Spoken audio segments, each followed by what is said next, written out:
कहते हैं कि आदमी जहर से नहीं मरता और टेंशन से मर जाता है। एक बार एक राजा अपने राज्य का भ्रमण कर रहा था। हाथी की सवारी थी। हाथी ताकत के नशे में चूर था। हाथी ने ध्यान नहीं दिया और उसकी सूंड से एक मस्त मोला फकीर का कटोरा गिर गया। फकीर को बड़ा गुस्सा आया। उसने कहा, रुक मैं बताता हूं, और हाथी का पूंछ पकड़ लिया। हाथी ने पूरी ताकत लगा दी पर हाथी एक कदम आगे नहीं बढ़ सका। राजा ने पीछे मुड़ के देखा तो फकीर के हाथ में हाथी का पूंछ था। राजा को बड़ा अचंभा हुआ कि एक फकीर में इतनी ताकत। राजा फकीर के पास गया और बोला, आपकी जगह फुटपाथ पे नहीं, आपकी जगह तो राज दरबार में होनी चाहिए। आप इतने ताकतवर हैं, आप हमारे साथ चलिए। आपको कुछ नहीं करना, केवल राज दरबार के राज मंदिर में एक दीपक जलाना है, सुबह 4 बजे उठना है और आरती करनी है। फकीर ने कहा, ठीक है, अच्छा खाने पीने को मिलेगा।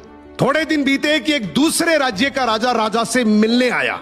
राजा ने रौब जमाने के लिए बातों ही बातों में बोल दिया कि हमारे राज्य की सेना और प्रजा की तो बहुत दूर की बात है। हमारे राज्य के तो फकीर भी इतने ताकतवर हैं कि एक बार तो हाथी को भी पकड़ ले तो हाथी भी एक कदम नहीं बढ़ सकता। दूसरे राज्य के राजा ने बोला, भी हमें तो दिखाओ तब माने। राजा ने फकीर को बुलाया और कहा, नाक का सवाल है, ध्यान रखना। फकीर ने कहा, ठीक है, हाथी को बुलाओ। फकीर ने हाथी का पूंछ पकड़ा मगर इस बार पासा पलट चुका था। हाथी फकीर को घसीटते हुए ले गया।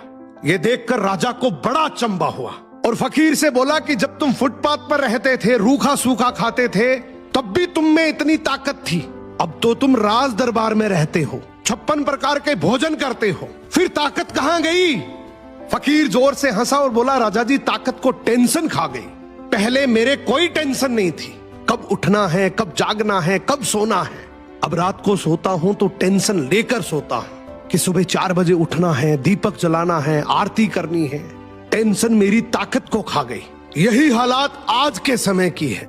हम सोते हैं तो हर दिन हजारों टेंशन लेकर सोते हैं जो हजारों बीमारियों को न्योता देती है, जबकि हमें पता है कि टेंशन करने से कुछ नहीं होगा। वही होगा जो भगवान को मंजूर है। फिर टेंशन करने का क्या फायदा? सो मेहनत पे भरोसा रखो।